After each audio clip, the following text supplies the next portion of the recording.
Hi, everybody. How nice to see you here tonight. Welcome. We're really happy that you made it here for what I believe is going to be quite an interesting evening around retail, e-commerce, and AI. So before we kick off, a brief introduction. I'm Lisa Rentrop, and together with Manu, we are your hosts tonight. If you have any questions later, please reach out to us. I do think we have answers for everything, right? Before we start with what you all signed up for and what you came here for, we have a brief message from our sponsor. And that sponsor is zenloop. So we would just like to very briefly explain what does zenloop do. zenloop is a customer experience management tool, and we help our customers to manage their customers' experiences in 3 really easy steps. Listen, understand, and then act. Listen and understand is something that quite a few can manage, but the act is really hard to do.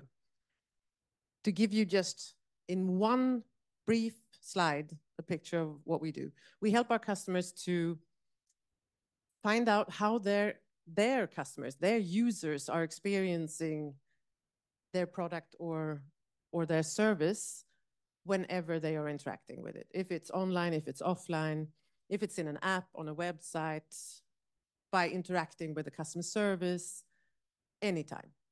Anytime you have an interaction with your customer, zenloop will help you to find out how the customer found that.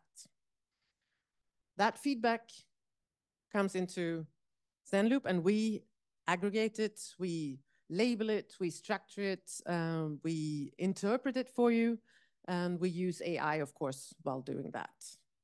And then, once we have listened to the customer, understood what the customer is telling us, we help you to actually close the loop, it's in the name, zenloop, towards the customer, act upon what the customer has said to us, towards the one the customer has given the feedback, or inside the company to actually address things that customers don't enjoy with you. We have quite a few lovely customers, some of whom are here tonight because we had a small customer event before, and I'm sure you can reach out to them and ask them if you want to know anything more about zenloop. Briefly about how this is going to work, we will have 4 flash talks. First 2, then the possibility to get some more drinks, and then another 2. And after that, there will be enough time for mingling and networking, etc. Just a nice to see you all. Looking forward to having fruitful conversations with all of you tonight. If you want to explore how we can listen, understand, and interact with your customers, the best business consultants out there, we're happy to have a chat with you tonight. Thanks. Thank you so much. And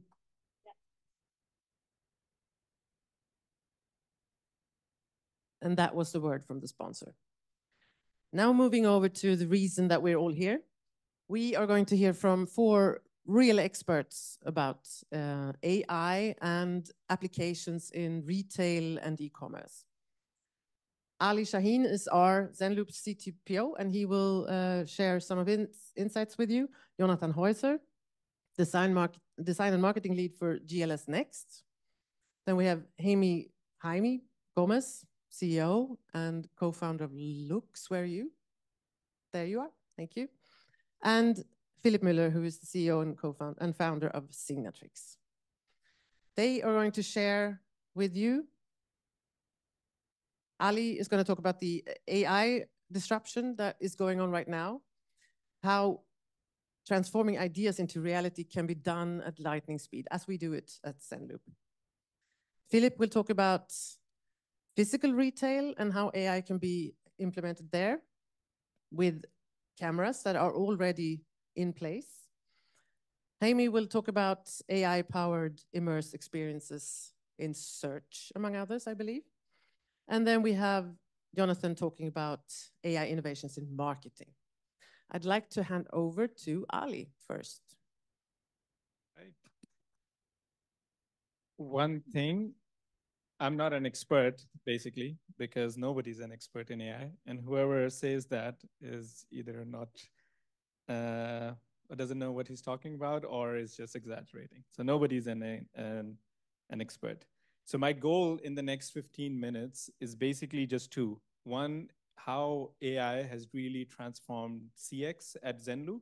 And I'll give you some things that we have already done, obviously at a very fast pace. It's only been 6 months or so since Lisa and I have been at Zenloop, and we've basically transformed everything upside down. And the second thing I want to do is perhaps to spark and inspire some ideas that you can take and apply it in your own businesses and products and so on. So let's get started. First of all, the big picture. The big picture here is that when I learned coding, we learned algorithms, we learned input, algorithm, and an output. So static, 1 and 0. Everything that we did with regards to QA, it was, hey, we have an expected output. Do we do that or do we not do that? And then there is either it works or it doesn't work. But that doesn't scale because you can't make conditions for everything. We have like so many of different conditions that come up in search, that come up in, let's say, any use case we come up, that you can't make conditions for every single thing, which means that our search experiences are broken, our personalizations are broken, and the whole problem is quite hard. So in order to solve that, you need to make that into a knowledge-based system. What does that mean? That means that your decision-making doesn't happen on ones and zeros, but it happens on a piece of knowledge where you have a probability of what is likely to be positive, what is likely to be negative sentiment, for example, and things like that. And when you change this model, a mental model, then you start thinking about things differently. Then you start thinking about not ones and zeros and not, okay, what is the reliability of always getting the same output, but rather you think about what is the efficiency, what is a good enough answer, what is a better efficient answer, and so on and so forth. And here's how we apply it to the picture. But before I do that, essentially, if you look at CX, our business, there are only 4 things that every single CX platform does. One is the surveys, how you collect feedback from customers. That's why you want to do customer experience management. You manage some channels, email, SMS, phone calls, whatever you're doing. You analyze it and you act on it. That's essentially every single CX platform. This is all 4 things that you're doing. And let's start with the first one. I think people don't really like to use their competitors on their own slides. So this is Qualtrics screenshot. And we like to use it because we think they're all old school. And why we think that is because if you think about survey creation, whether it's Typeform or it's Qualtrics or it's Medallia or whatever it is, how do you go about defining what you want to ask a customer? You think about a question, you think about a scale.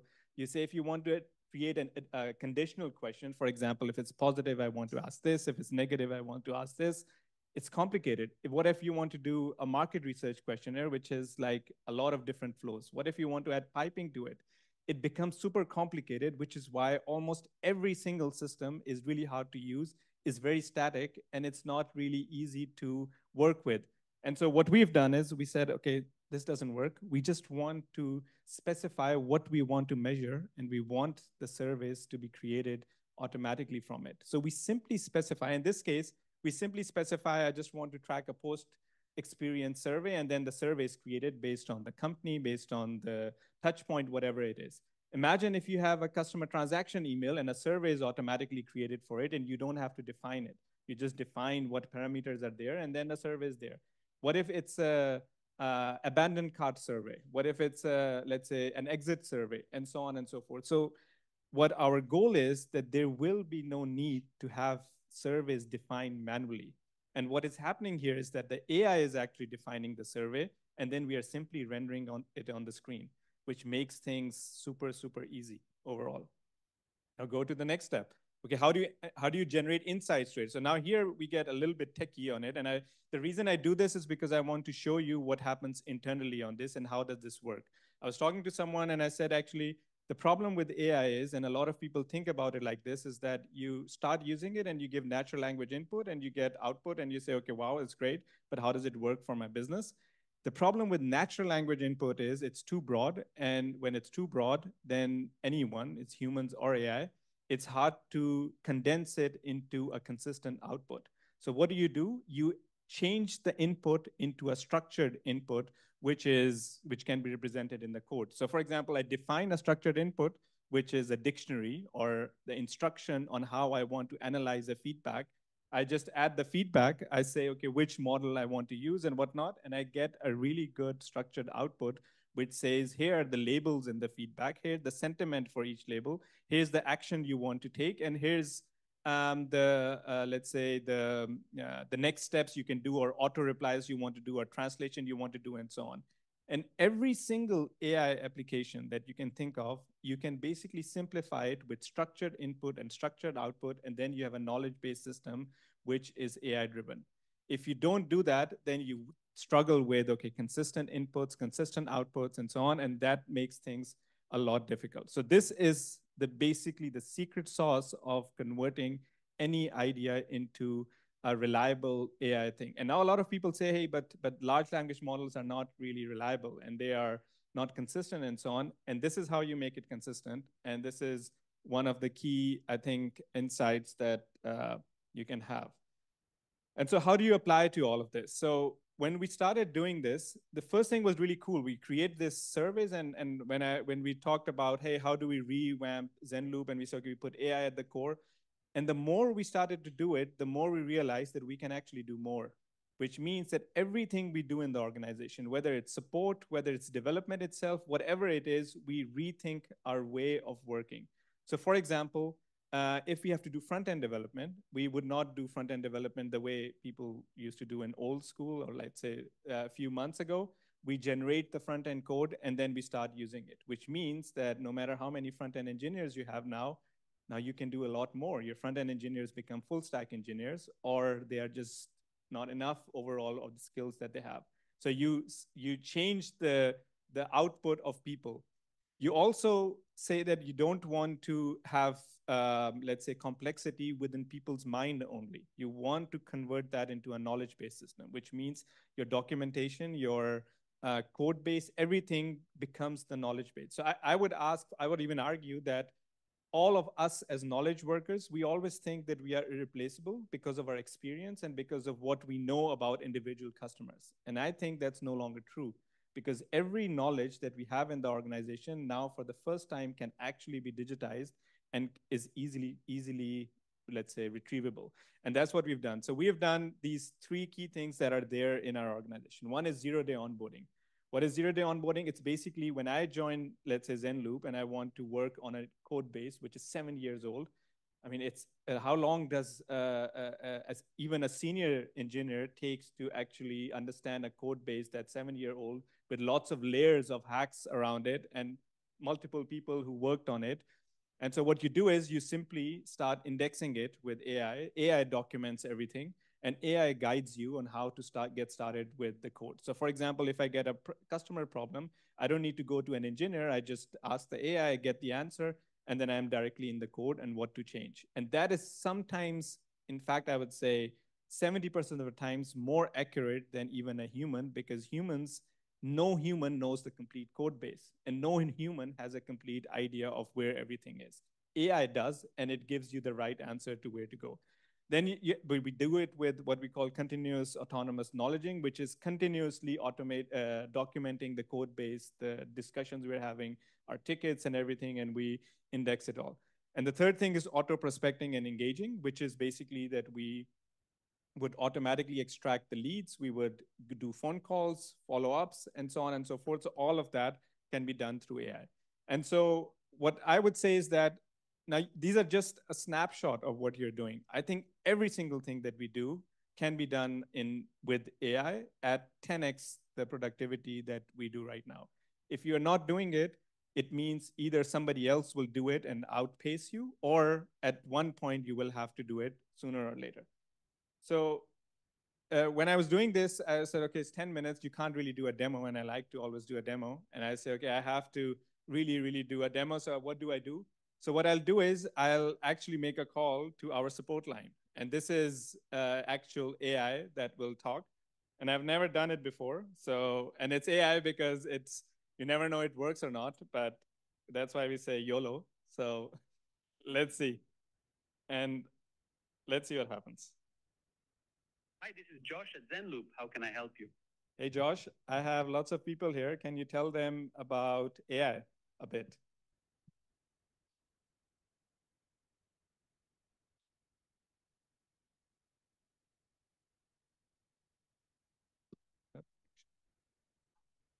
Josh is like quiet. But I'm not able to assist you further. Have a great day. It didn't even hear me. I have to try it one more time and then we call it the day. Hi, this is Josh at Zenloop. How can I help you? Hey, Josh, I have lots of people here. They want to know about AI. Can you tell them what it can do for them?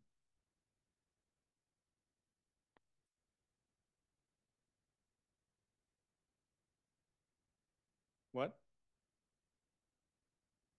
I'm sorry, I didn't catch that. How can I assist you today? Just tell us about Zenloop. I'm afraid there's been a misunderstanding. My name is Josh, and I work for Zenloop, not Zenloop. Zenloop is an AI-driven customer experience platform that helps businesses collect, manage, and act on customer feedback. We use advanced AI and automation to create flexible surveys, dashboards, and insights. All right, so just to not to go further, essentially what it's doing is that it's understanding what I say. It connects to our database in the backend. So if I were to say, okay, I have my customer account, here's my email, it would verify and it would give me information about the account and everything as well.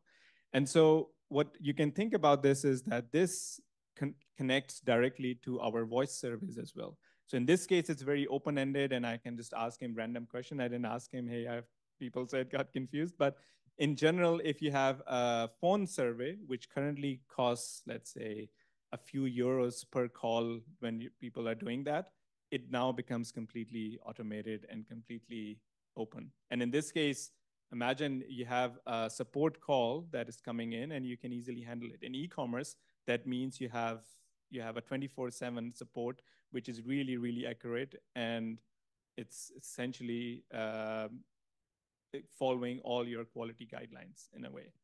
So that's about it, I would say. And if you have any questions, happy to answer.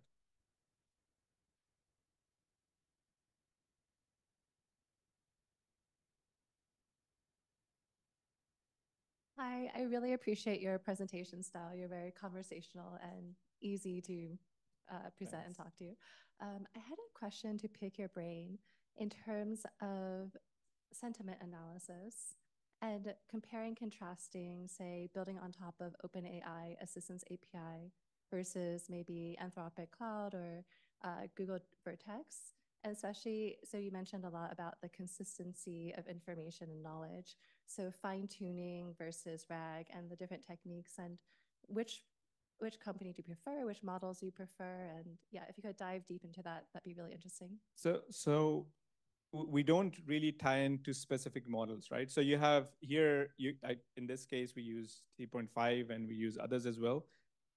There are a few things that I would say would determine what model you would use. So if you want a quick response time, for example, in a call, you have to have less than 500 milliseconds of turnaround time. You can't use a really large language model because it would take too long. So that means that you have to use GPT 3.5 or you want to use, let's say, in Grok, Llama 3 or something like that. And so that defines what your narrowed area is. You can't use everything. The other thing is when you talk about, let's say, whether to use RAG, let's say retrieval augmentation, or whether you want to use, or whether you want to fine tune it, it's really a function of whether you want to have a really small language model, which needs to work with your knowledge base, or you want to have a regular knowledge model, which is open-ended, because let's say support, you don't really know what customers are going to ask in support. So you want to use the large language model, but you want to connect it with your knowledge base. So in that case, you have to use RAG, and then you have to have optimized way of what retrieval would look like. So it's really a question of the use case. It's not, I don't really think it's a question of which large language model is the best. So for example, Llama 3, we try on different multilingual models. So for all of the models here, most of them are trained on Latin languages. So if you have things like Asian languages or Arabic, they don't really work. So Llama 3, for example, it doesn't work at all on Arabic, and you have to use either GPT-4 or Google models, but Google is also not that good. The other thing is code, for example. In code, we compare it. So Google announced we have 2 million context window, and it's really amazing, and we are obviously constantly documenting the code. So we are using it on a continuous basis. And we benchmarked it, and it's actually GPT-4 is still far better than what, it's not objectively far better, but when as a human you see it, you say, okay, this is the output that I prefer. And so you would go with that. So it depends on the case, I would say. We don't, in not all cases, we don't use assistance. So assistance is a really interesting thing.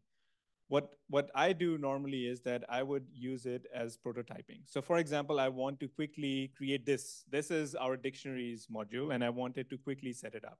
Now we're having a call. So it's a very interesting story. What happened was Lisa and I, we were having a call about our AI-based dictionary launch. And our team said, hey, it will take 6 weeks or more, and we can't do it in this time that you're setting. So what do we do?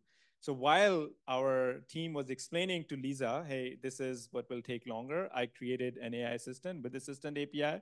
I added data, and I added a dictionary. First, I asked it, hey, how do I structure it? It says, here's a dictionary, this is how you can structure it. And then while he was finished with his pitch on why we should extend the deadline, I had an output of how AI assistant would do it. And so it's like, okay, I didn't know about this. And then this piece of code took literally 3 hours to create afterwards, and we just converted it. It's not using assistant anymore because it's speed and everything. And so assistants I would normally use for prototyping, or in cases where I need to do multiple steps. For example, in this case, I want to say that if it's an action, I want to connect an action with email or phone call. And so if I want to do a function call, or I want to trigger another agent, I would use Assistant API to trigger another agent to trigger a different workflow from it. But on a day-to-day basis, I would use it for prototyping and not so much for different production things. No, it's not confidential. In this case, I use GPT 3.5 mostly, but for some of the use cases, we change it to GPT 4.0, but it's supported for all of the models. And yeah, and also because sometimes people want to deploy it locally in their own private environment. And let's say they are not on Azure, then we can't use GPT. Then we have to use something non-Microsoft or OpenAI. Then either it would be Llama 3 or it would be something like that. Thank you so much for the question. I think it's time to move on to the next speaker. Ali is here all evening, of course. If you have more questions, approach him. He loves to talk about AI. So, Jaime.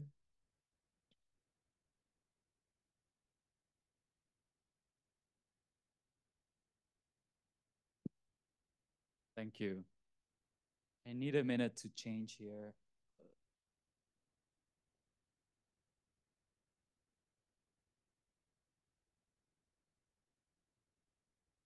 Oops.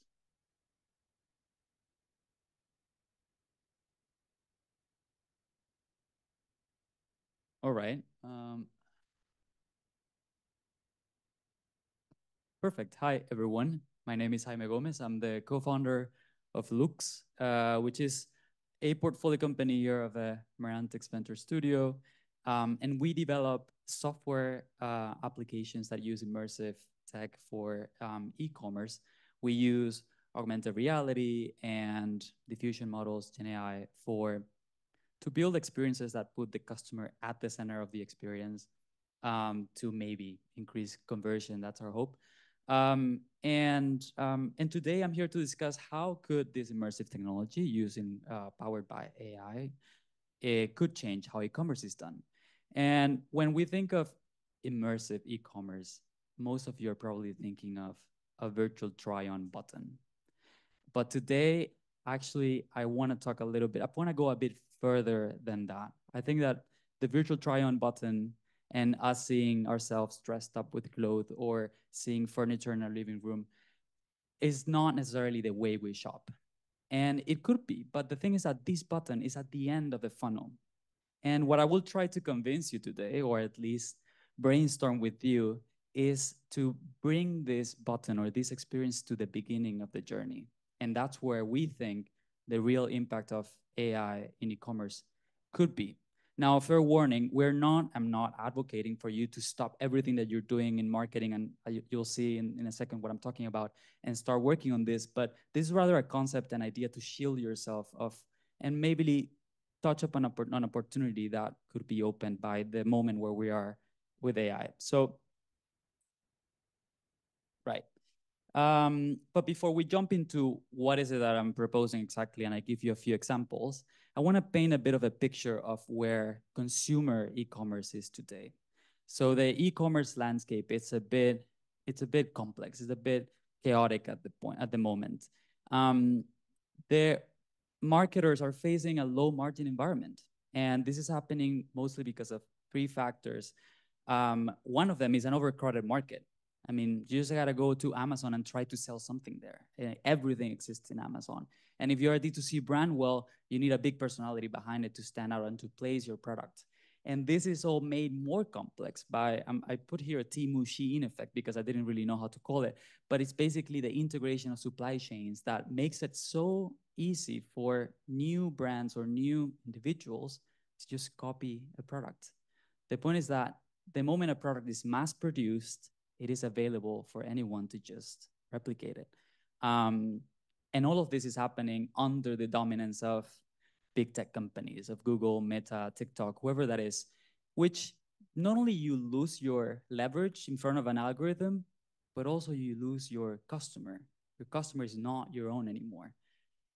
And AI will just make this even crazier. Everyone will be able to launch, create, sell new products more easily, faster, more cheaply than ever before. You're probably already feeling it. So what do companies do at the moment to overcome this, which from my point of view is becoming a price war? Everyone is selling the same products at the same prices on the same channels. Well, you're probably, I'm not telling you anything new here. Companies are working on either optimize, playing the game, investing in branding, or working with KOLs. Just last week, I was trying to buy a sunscreen because I'm a millennial in his 30s, so I'm pretty deep into the rabbit hole of skincare. And the moment I typed in sunscreen, my whole internet world was just sunscreens. And that is what optimizing is. It means taking the last cent, optimizing the last cent so that you place your product everywhere in your customer journey. But then some other people might opt for branding, which is, when you have the same prices, what are people gonna decide on? And, hopefully they'll decide on your values. And there are multiple examples of how brands stand apart. For example, some of you may know Rihanna, the singer, and how she launched a cosmetics brand with 40 shades of foundation shades for people with darker skin. That was really revolutionary, but then everyone else did it as well.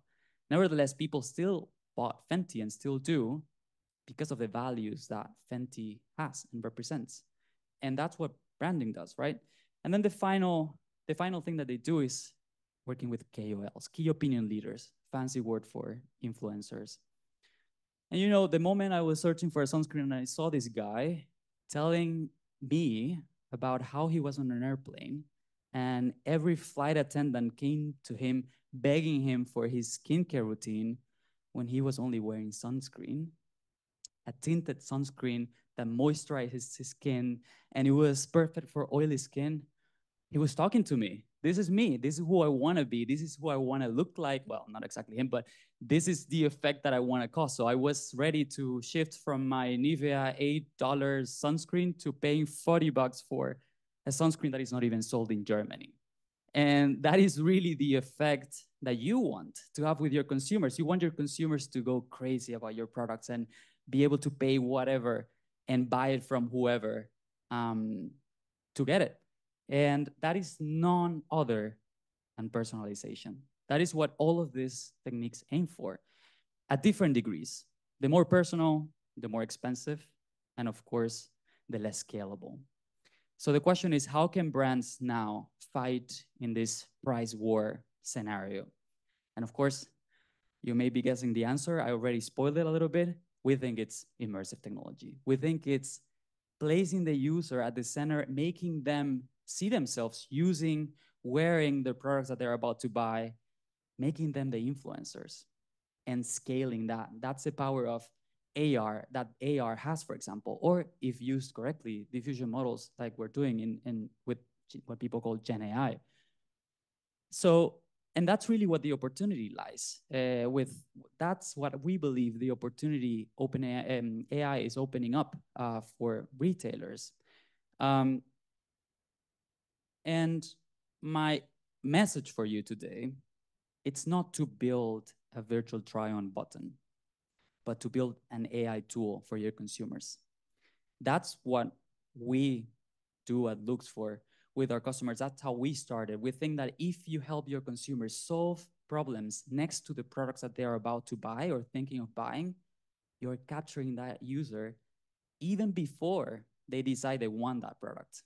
And that's how you win the game. That's how you escape the bubble that we're all in with Google, Amazon, and next, whoever AI provider it is, because today you're searching products on Google or on TikTok search or feed, but very soon you're going to be searching for products in ChatGPT or Gemini or whatever name they want to put on a conversational algorithm.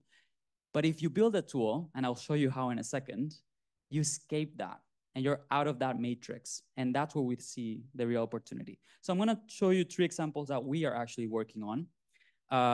One of them uses AI to teach consumers, to help them learn how to use a product in the beauty space. The other one helps consumers discover products more efficiently. And the third one helps users improve themselves, all with AI.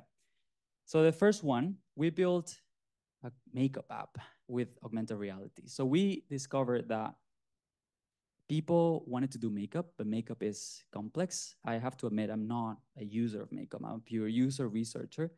But we noticed that a lot of people wanted to do contouring.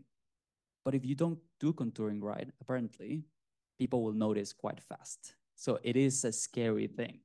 So we figured, let's just help them out. Let's use AI to scan their face, tell them what their face shape is, and give them options into styles that they can replicate, let them select that, and help them do it.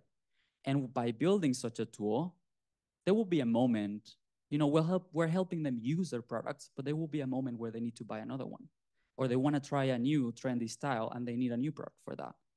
And there we will be with them, knowing their skin already, knowing their preferences, and ready to show them how they could look like with that product.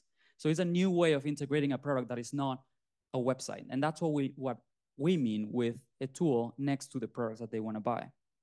We also developed this model where people can prompt fashion into themselves and then find the closest match. So we help them discover new potential styles or clothes by another way that is just not scrolling, but actually seeing on themselves and making kind of an assessment on whether they could potentially like it. Now, the technology that we built, it's not because we built it, but generally it's pretty impressive. The door that it's being opened by diffusion models, and it's moving very fast. Although we did this almost 1 year ago, these are some of our examples. And even though up until this day, of course, virtual try-on is not working perfectly, and otherwise we would all be using it, it really can change the way in which people search until we get that perfect virtual try-on. And that was our bet. And the last example that I want to show you is we built a digital wardrobe app. Same theory behind it. If we can help people use their clothes, use more of what they have, we use less than 20% of what we have in our closets. At some point, we'll be able to tell you this would go great with those pants. This new jacket is trending and it would work perfectly for you. Or even better, we could enable a new way of sharing or reselling.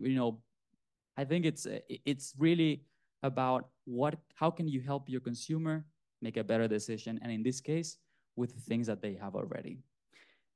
And if you're not convinced yet, we are just a couple of years away of welcoming the largest generation on the history of humankind as shoppers. And I'm talking about Generation Alpha, who is today less than 12 years old, but they have behaviors that resemble a lot to their older Gen Z peers that are just signaling that this generation is going to be in many places, but most likely not scrolling for hours on Amazon on a website to find something. So I think we need to think of the next way in which content and products is delivered to them, which is not just scrolling through a website. So, I started the presentation with this very scary slide. I was actually scared of putting this slide in because we are all about AI here and we're very positive about it. But the cool thing is that the way we see it is that AI looks a lot less scary if you're the one that's holding the matches. So, if you're interested about this, if you want to talk more about how you could apply the same principle in your industry, reach out to us. I mean, we're a small team, we're pretty approachable. We love thinking about new ideas. So do reach out. Thank you for listening. I don't know if there's time for questions. Yeah? Thank you.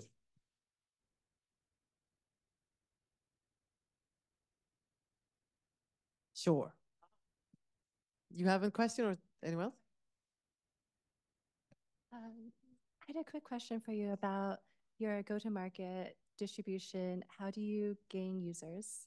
That's a great question. So we did start as a consumer company, and we distributed using what I said was the doom of everything. So we did online marketing, right? So that's how we got our first dozens of thousands of users to test all of our apps. We had more than 60,000 users testing it and going through it. Now we changed that a little bit. Now we want to work with brands, and we are starting to work with brands, but this is very recent. So we shifted from a consumer approach. Actually, I don't think you'll be able to find our apps anymore online because we want to work with brands that have a better already the distribution and the users to take that into the market. Any other questions or thoughts? I think I scared everyone with that fire slide. That's what I wanted. That was great. Thank you so much. My pleasure. Thank you. Thank you so much for coming back here. Now I'm handing over to Philipp, and we look forward to your talk about shining a light on physical retail. Well, thank you very much. Good evening, everybody. My name is Philipp, and gonna try and talk to you e-commerce people about stores.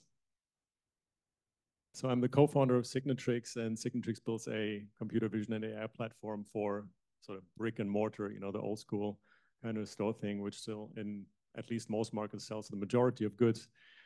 And they have a bunch of problems compared to e-commerce people, which I'll get to in a minute. But our mission is to kind of help them mitigate those and be as smart and data-driven and analytical as you guys.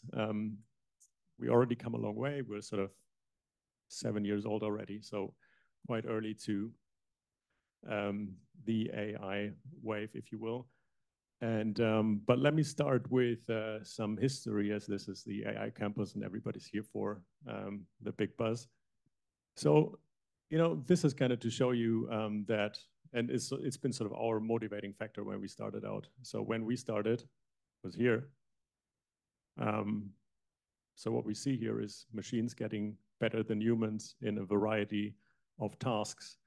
And the first one was with vision, where we had a very fast-paced development from, machines being absolute garbage at understanding anything about images and videos, and then becoming a lot better than all the people.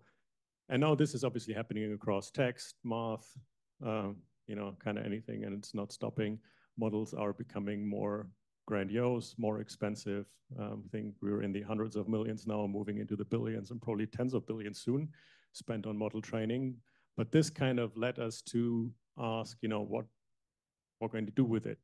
Question kind of everybody, I think, is asking right now. And today, the answer is kind of everything, right? We've seen it, in the talks before. I'm sure we see it later. Tons of companies are being built upon existing data streams and data sets. And kind of ironically, what led us to physical retail people was that we kind of asked around, it's like, automotive, healthcare, blah, blah. It's like, what are you doing with your data? And they're like, nothing. Like, we just delete it after 3 days. It's like, okay, great. Why? They are facing, quite a few problems. Nobody wants to work there anymore. Huge labor shortage. People actually steal stuff, which is how we started. And things are missing and they don't know.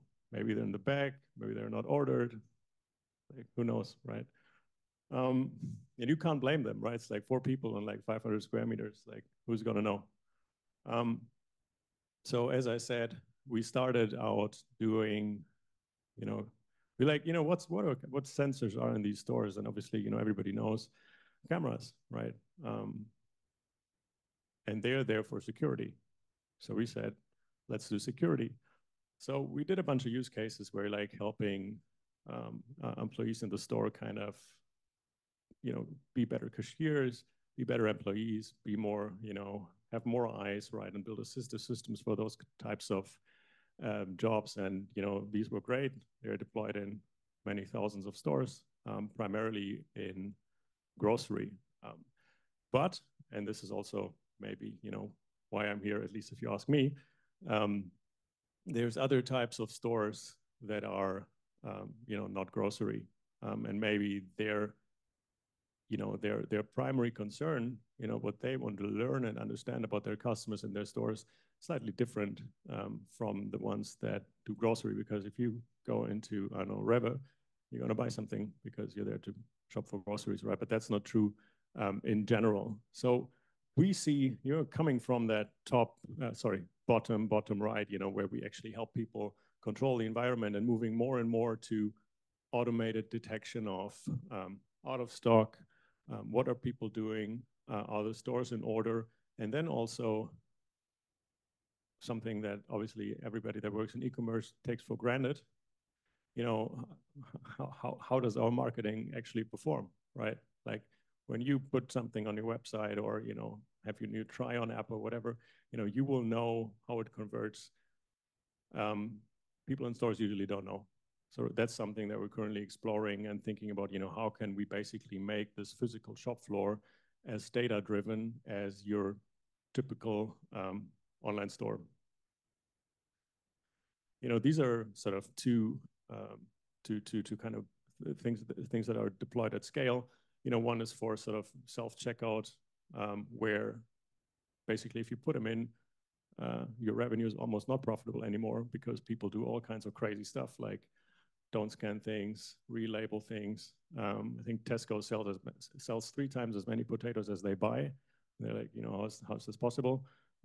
But the reason is that, people come in and they take champagne and then they weigh it as potatoes because it's cheapest, and then they leave, right? So this is a lot of stuff that we sort of used to do, and now we're more like, okay, what else is there? Like what's in this data layer for stores? I'll actually not bore you with that. The only thing that it's sort of meant to say is that when you start to actually get log data from your store, from your shelves, from your cameras, from your POS, everything that kind of talks and is a machine, and you can sort of start building on that in a modular kind of way, it becomes very interesting because you can sort of set custom rules, custom actions. You can sort of directly talk to employees, directly take action, directly direct customers and everything like that. And this sort of what we're trying out, looking to find partners, looking to find sort of retailers outside of grocery, because kind of we're working with all of those already and scaling to more stores. But that's sort of what we're thinking about right now. That's it. Would be great to talk. Happy to be here. Have a wonderful evening. Thank you, Lisa, for the wonderful event and invitation.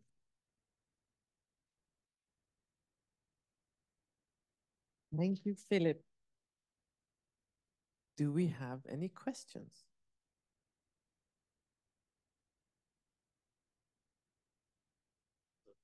Yes. I don't want to be the only one asking questions, but I actually really have a question. I was curious, so when you work with a new retailer, sometimes it can be very old school, and you have a lot of value to provide that's very innovative and based on software. what are the main points of your value proposition that are the hardest to understand in terms of business development and onboarding a new retailer? There's a bunch of ways to answer this question. You know, what's difficult about onboarding a new retailer?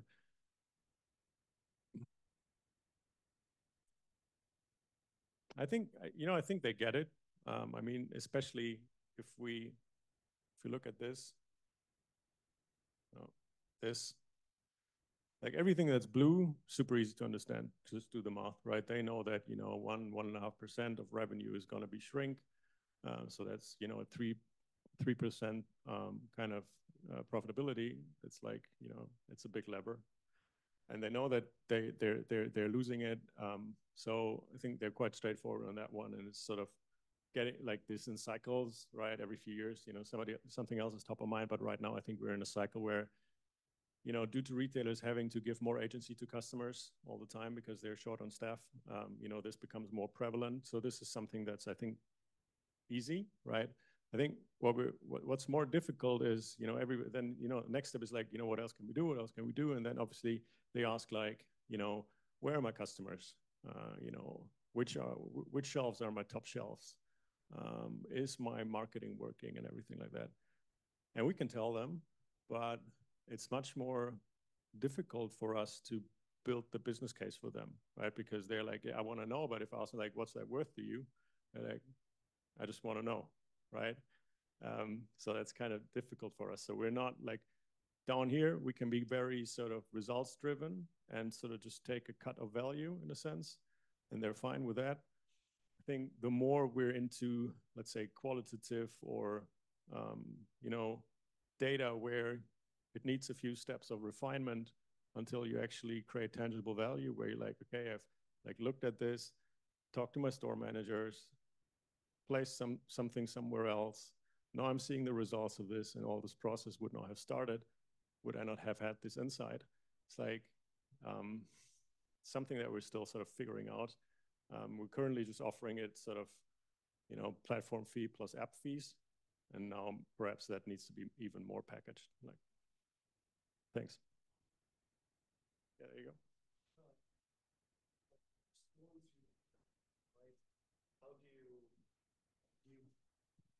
Like, given that stores are different, like, do you have a separate ML models per store, or do you have one ML model that can generalize to all of them? Yeah, we wish. No, we don't. we don't. So it's a good question. Very like it's a big thing when sort of scaling. It depends on the app, right? You know, some are more stable than others, I would say, right? Where you could literally onboard a new customer and not need to retrain. Others aren't. Like the more you kind of get into, I think, action topics, where, you know, the context really matters, things can get quite tricky. What we see is that having tons of different chains as customers in parallel is quite challenging, right?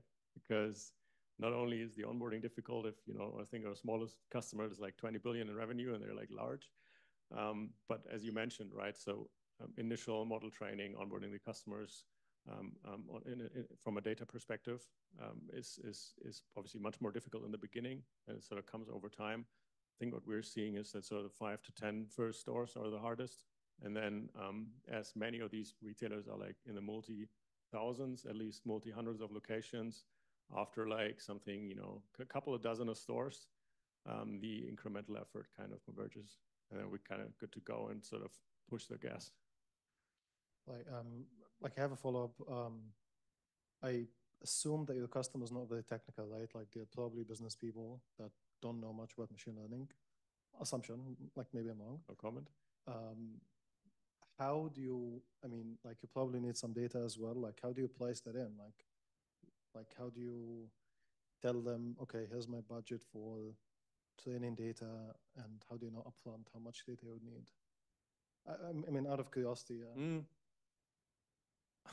There is a little bit of a disconnect. I think a lot of what we do is basically make it work, right? I think we've invested a lot in streamlining upfront operations, and we can oftentimes, depending on size, right? But we can almost all the time onboard them on a software as a service basis. So that costs a bit of money on our side, but it sort of helps align with the business people to kind of, you know, continually focus on outcomes. But it's a fair point. Okay, thank you so much. Anyone else? We do have some people in the room who have omni-channel businesses with the shops and yeah. Okay, great. Thank you so much, Philipp. Yeah. Then I would like to introduce Jonathan, our last speaker today, and we look forward to hearing your talk.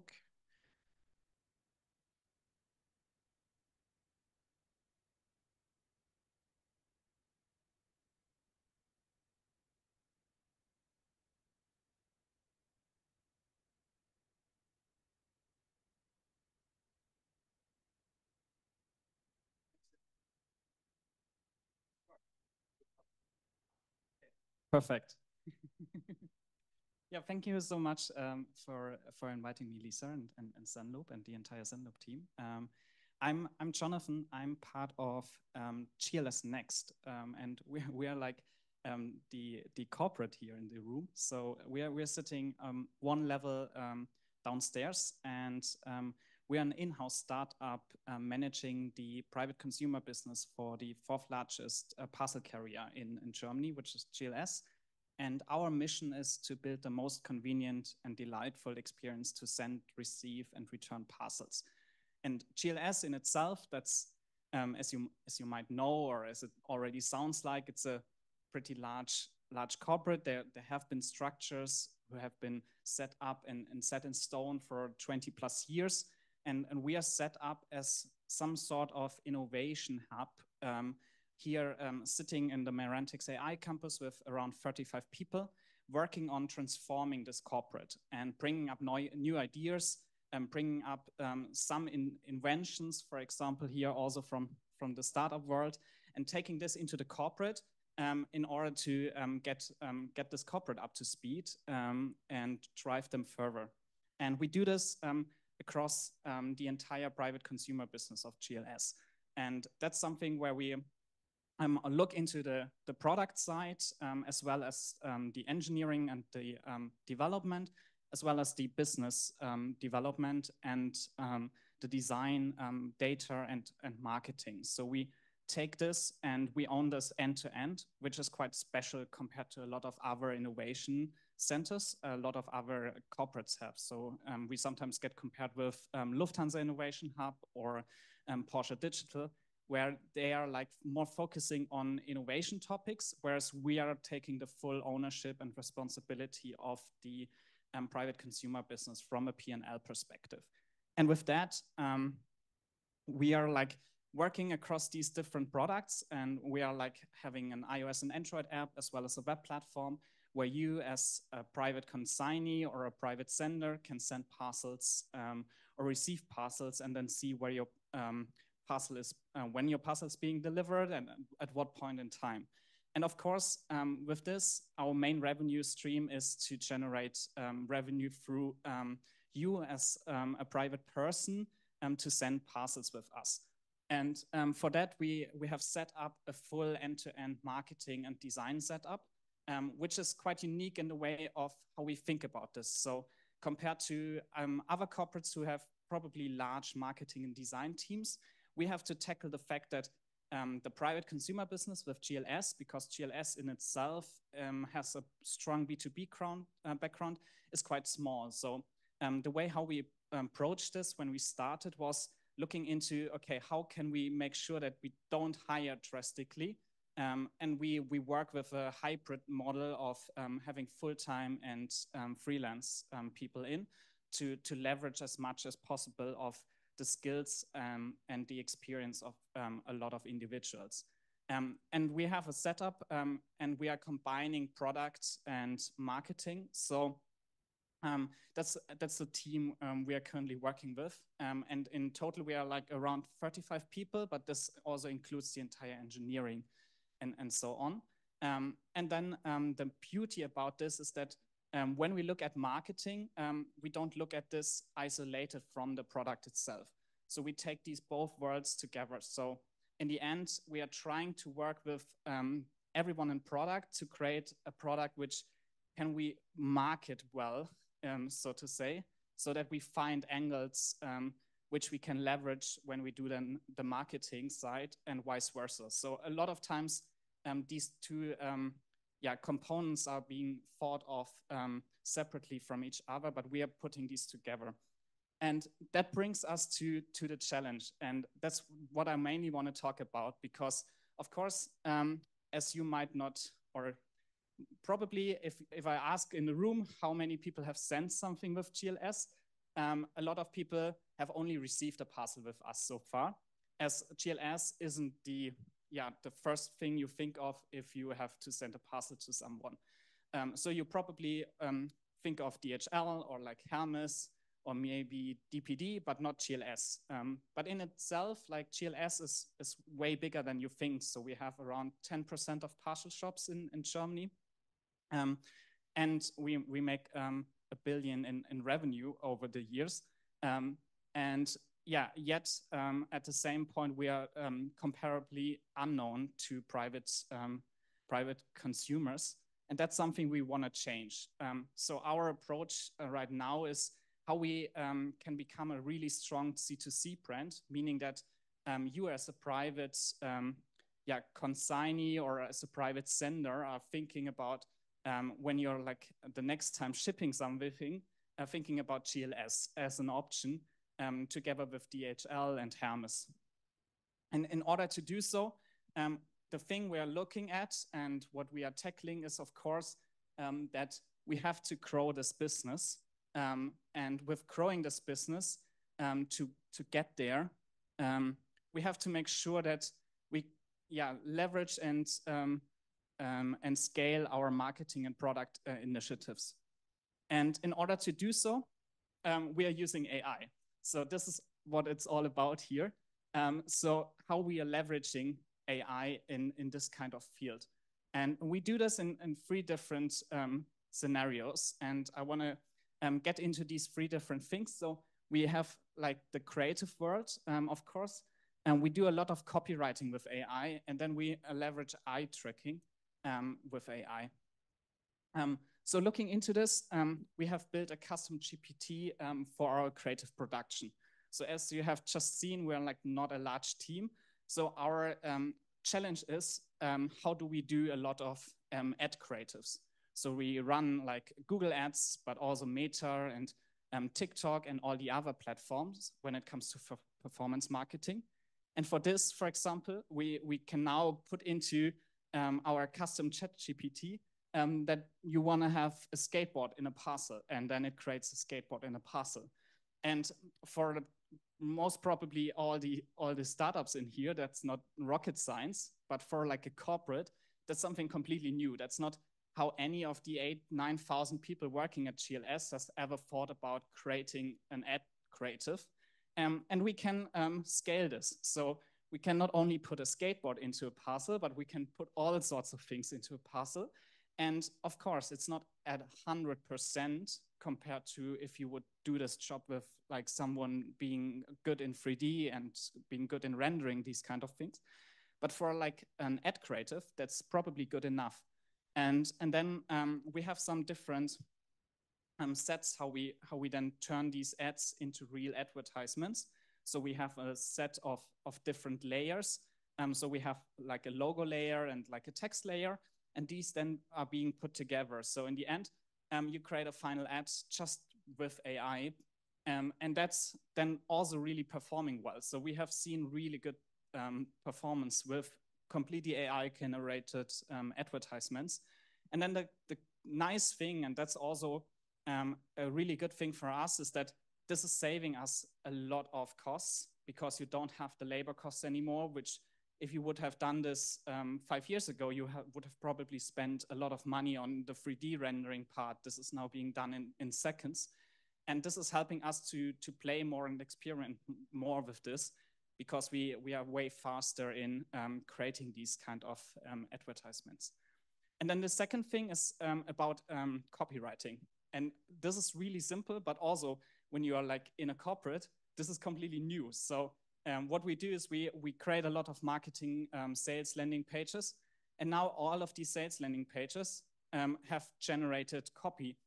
So we are not writing these copy lines anymore. So the entire copywriting is AI generated. So we can easily scale from just having one landing page to having 100 landing pages, and doing one about Vinted, and then one about Kleinanzeigen, and another one about Etsy, and having that in seconds rather than having a copywriter who has to write these texts. And most probably that's also not the best job, being a copywriter, having to write SEO text. So that's a really cool use case to automate things when it comes to our corporate world. And then the third thing is grabbing the customer's attention. So what we do is that we leverage AI-based eye tracking. So in the past, you would probably haven't had the chance to do eye tracking at all, because you would have done an eye tracking study with real participants coming in. You would have needed a lot of equipment to do so. So instead, we are using a third-party tool which allows us with around 70,000 studies being run through an AI to get AI-based eye tracking into our creative production world. And what's cool about this is that you can check how every single, and that's not only done for the marketing world with what we do at GLS Next, but also for the entire product design. And with every single advertisement, we run this through basically this AI, and then we see a clarity score in the end, and then can check, okay, what is being viewed at first. And this overcomes a lot of biases if you're like in design, because you often most probably think, okay, I'm creating the most artistic version of this ad, and that's most probably not the best performing version of the ad. So with this, for example, we, for the Christmas campaign, tested the corporate design. So this was the corporate playbook design, which has been used a couple of years compared to completely new designs. And then we saw, okay, they are performing way, way better. And then use these and then convince the entire corporate, and if you worked ever in a corporate, you have a corporate guideline and you have a brand book, and you're not able to change anything at all. But the moment you have tools like these, you can make a decision on, okay, I'm going the other direction, and I don't care that much as long as the logo and the colors are in the same place, and play around with this. Because in performance marketing especially, it's all about a large diversity of different ad creatives in order to figure out what works best and what performs in the end. So there we saw a lot of improvement, and at the same time we are doing this for all different ad creatives we are running. And as you see, we do a lot of performance marketing, and all the visuals here as well, also the ones with the people on it, they're all AI created. So right now we don't use any real photography anymore, because otherwise we would need to do a photo shoot, and the photo shoot probably costs a couple of grands, and you have to drive somewhere, and you have to figure out, and then you have to pay a lot of buyouts for the models and things like that. So we all now do this with AI. And then at the same time, so compared to the last financial year and the year to date, we have seen really good results doing this. So like in the end, it works. And that's also what performance marketing is all about. It doesn't matter too much about like the aesthetics and how things look and feel. In the end, it's all about, okay, what comes out in the bottom line on in revenue and in profit. And that brings us to the last point I want to talk about, and that's something we have developed with GLS Next, which is called GLS Spotlight. And that's more about the consignee side of things. So here we are looking at a product which is integrated into our track and trace. So when you're like having a parcel being delivered to your door or being delivered to like a drop-off location, we have redesigned the entire track and trace experience. So instead of showing this all over the screen, we have put this in like a little widget, and this little widget has all the functionalities and features you need as a consignee to maybe set a different drop-off location or redirect your parcel to your neighbor or to your front door in the sense of that maybe you need it there at that point in time and change the day of delivery and all these kind of things. And this, if you extend this, it can show more information, and at the same time, we have so much space available, which we can use in a different way. And we use this to run advertisements on these. And these are beautiful, full screen, immersive ads. And we do this with a partner, which is Publicis Media, which is the third largest media network. And this is currently what's being run. So we do have a Citroën campaign currently up and running. And the nice thing is here we also do create AI-based eye tracking studies on top of that. So we see, okay, how is this ad performing before we actually have launched it? Because in the end, this is being maybe run for like a week or so and costs quite a lot of money for Publicis and for Citroën to run it. So it's really important to see, okay, how is the button performing? How is this working compared to our UI, which is sitting on top of it? So we can look into, okay, how are the different elements interacting with each other, like what CTA works better and what doesn't work that well. And with that, we have the option to, and that's really cool because we just have launched it. We create an advertising space which is 150 times more effective compared to like the traditional banner ads you might have seen or still see on newspaper sites. Because first of all, it's that immersive. And then secondly, we are like able with AI to optimize this as much as possible before you actually launch it. And that is really nice because in itself, the space offers a beautiful opportunity to run ads, which are targeted to basically every single household in Germany. But at the same time, you can run these hyper-local.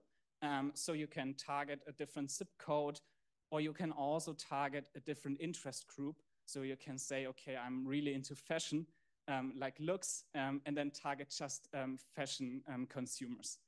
And that's just one of the products we do. And that's all about what we have so far come up with, how we leverage AI as a corporate. And that's it. And I'm hoping the pizza is there. And I've already seen the pizza. So thank you so much. Thank you, Jonathan. Thank you so much. Do we have any questions? Yes, we do. Thank you very much. I really liked your campaign with shipping boxes, but I wondered, a lot of things don't fit, right? So it's actually, when I send something, yes, it's a bummer. So maybe you could also utilize that campaign and maybe get rid of the shipping boxes for the consumer-to-consumer segment. I think that could be cool. Oh yeah, we have to offer some shipping boxes, especially for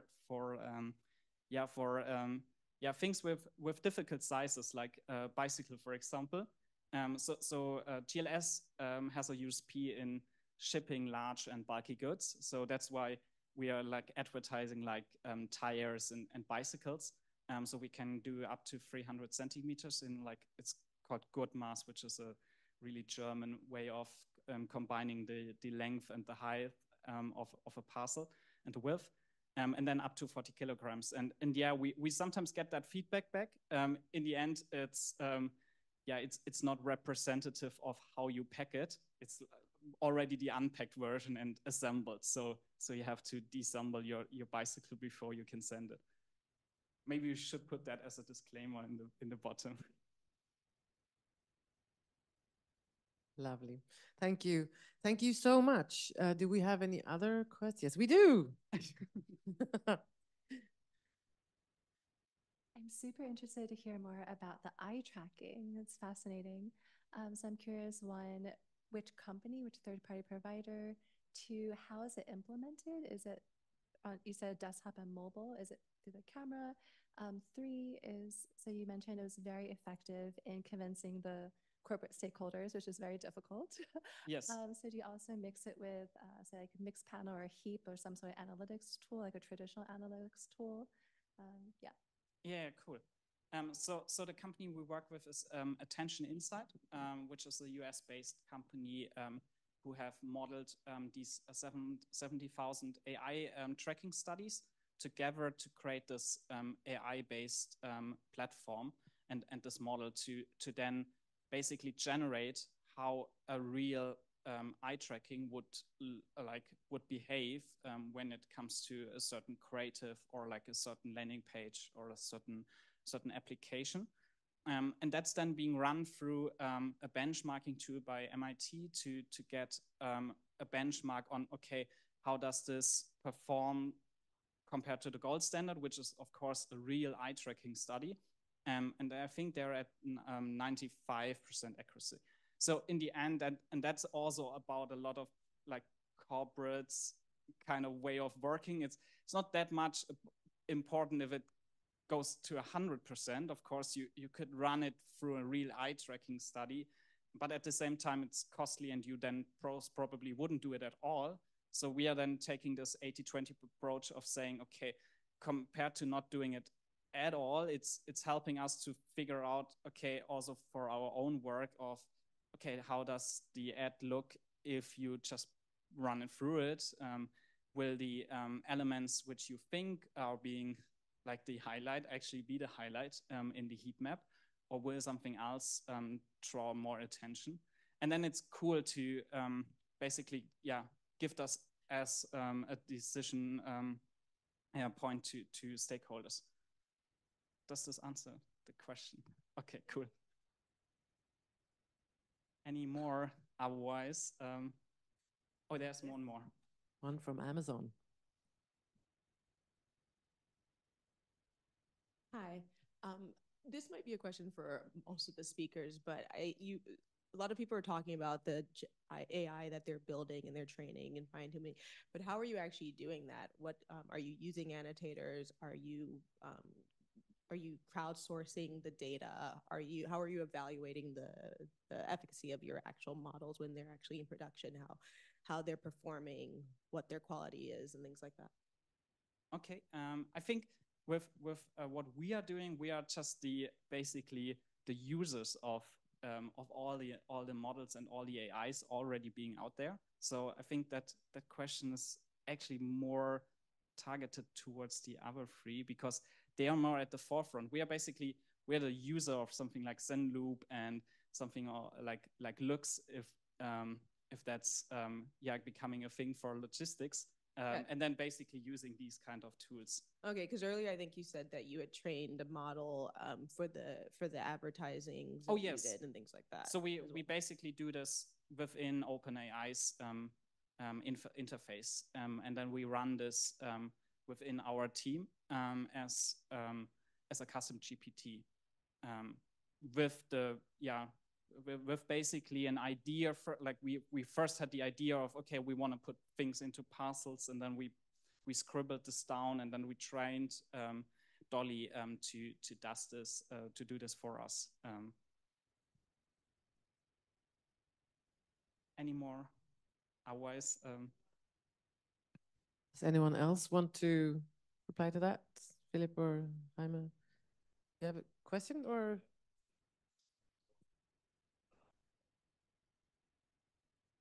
So I think that example of the marketing content, right? You have these elements that are AI generated, but it seems like the process of composing is still quite manual. So I think you have one dimension that scales very quickly and cheaply, but you have this sort of structure, you have a template, right, which seems to be sort of manually defined. Do you see that dimension as something that can scale with AI as well? Or maybe there's like a ceiling on the taste and that sort of eye for good design that AI currently doesn't have? Yeah, definitely. So for example, with Google and Google Ads, like most campaigns already use like the AI tools Google's providing for writing the headlines. So most ad headlines, if you search for send a parcel, aren't being written anymore by us, and it's just Google and their automated campaign tooling. So I also believe in that this whole thing in itself can then be completely automated, and it's probably then like a company like Meta directly providing this within the ads platform or the ads manager. And then it's, yeah, not anyone's job anymore, and that's a little bit like the future, and then we have to see what our job will be. That's true. Okay, so there's a lot of time for chatting and asking each other questions over a piece of pizza, if you would like. So I would like to say thank you so much to you guys who have been contributing to this. All of this knowledge and all of these applications and use cases for AI are found underneath this roof. And there are lots of interesting and exciting things going on here. So make sure to come back to Merantix whenever you can. We got such beautiful help to set up this event. I don't know if Arantxa is still here. No? Then I'm going to give this flower to you instead, and maybe you can share it with the team. Thank you so much for all of the arrangements for this event.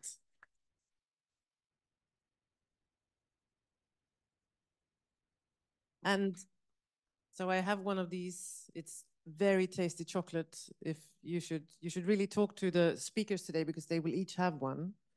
But this one is for the one who drove the organization of this event, Helen, for zenloop.